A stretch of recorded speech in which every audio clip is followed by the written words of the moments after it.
اس میں بھی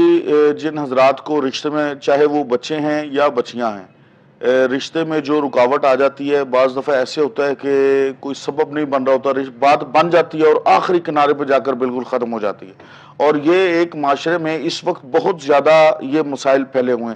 سب کے لیے اس کو اجازت بھی میں دے رہا ہوں، اور سب کے لیے یہ ایک تحفہ بھی ہے، نماز کی پابندی کے بعد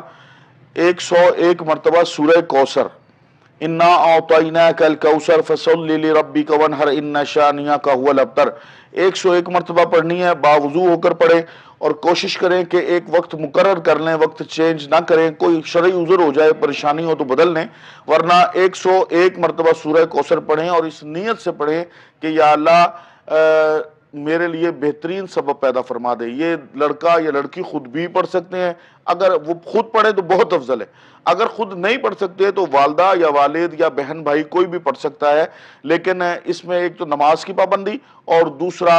اس میں جو ہے وہ یکسوئی کے ساتھ پڑھنا ہے، اس عقیدے کے ساتھ کہ سورہ کوثر کی برکت سے اللہ تعالیٰ بہترین رشتہ عطا فرما دے گا، انشاءاللہ اللہ تعالیٰ کرم فرمائے گا۔ جی، جس